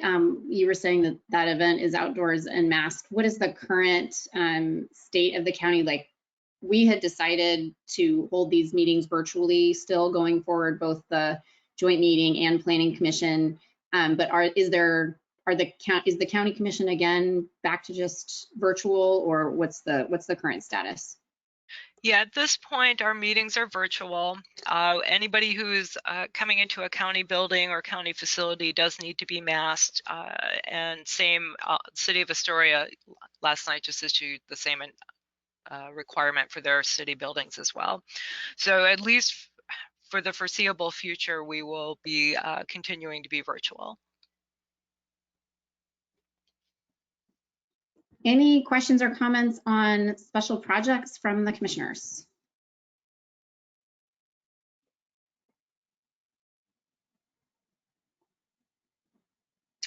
Hearing none, seeing none, we'll move on to the project status report.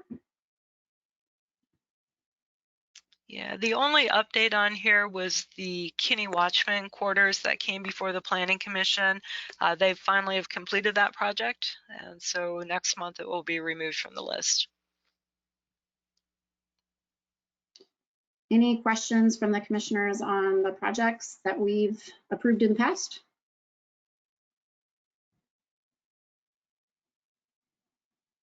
I can't believe I'm asking about this because it's Bruce is gone, but how come there's no expiration date on the Archcape Deli?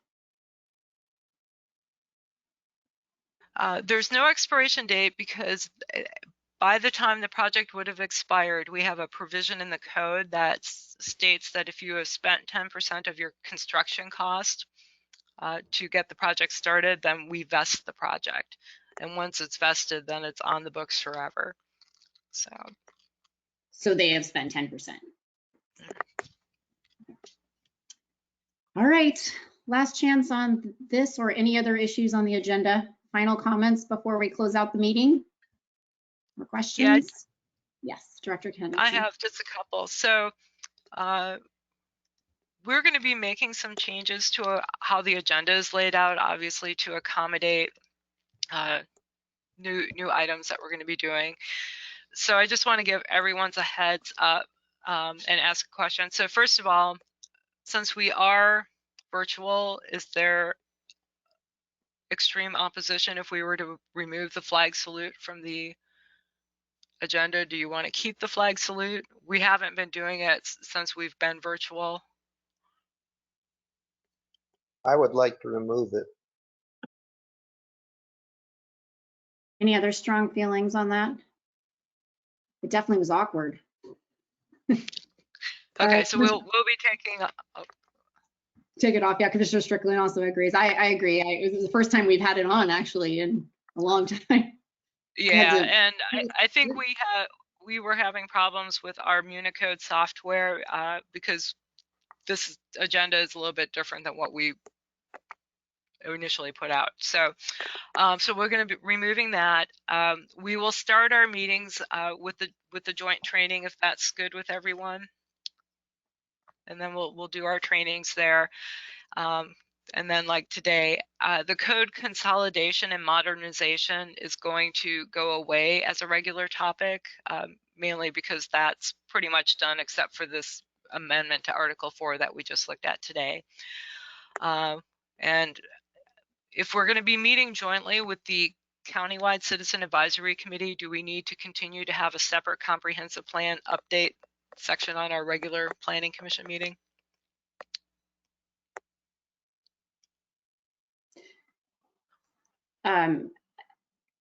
You mean we'll do that during the joint meeting and not have it in a regular meeting?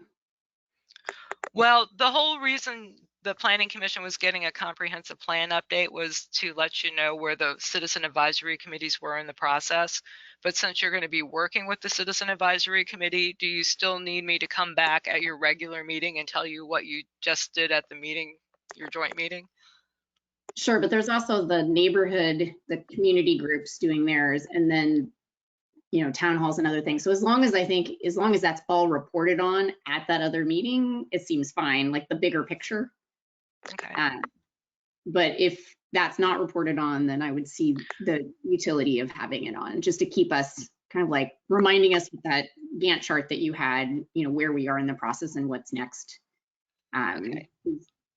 But you could also, if you just provide a staff report, we can just say any questions or comments, or not a staff report, but just like where we are and quick something. Yeah, so what I'm going to be doing then is I'll take that comprehensive plan update and the special projects update, and it's just going to go under one director's report, which will be a verbal report like the county manager gives to the board. So, and then I'll just make sure to touch on those issues.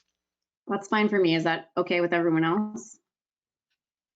I wouldn't mind continuing to have good of the order, which is no longer on our agenda, just so we can have little things like this at the end.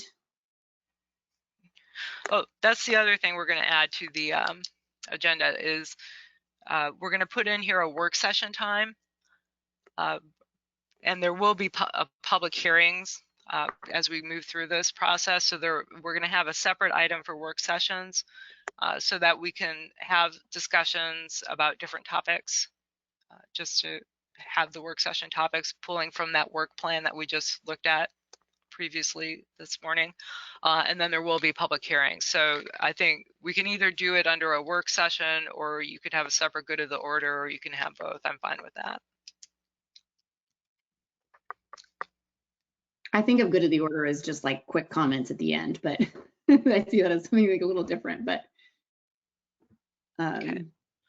do other commissioners have strong feelings on those, how that works? Doesn't look like it. Okay. All right. Well, thanks everyone for your time. I very much appreciate it. And I hope you all stay safe out there and enjoy the rest of the summer. We'll see you in September, if not earlier. Oh, quick, the volunteer appreciation event is this upcoming Saturday, I think. Like 11 to 3 or somewhere in there. If you haven't gotten the information from Jane Duncan, let me or Director Hendrickson know so you can make sure. I saw Commissioner Strickland on there. I'm going to try to drag my young child there to get a boat ride, but I hope to see some of you there. Thanks so much. Hearing no additional questions or comments, the meeting is officially adjourned.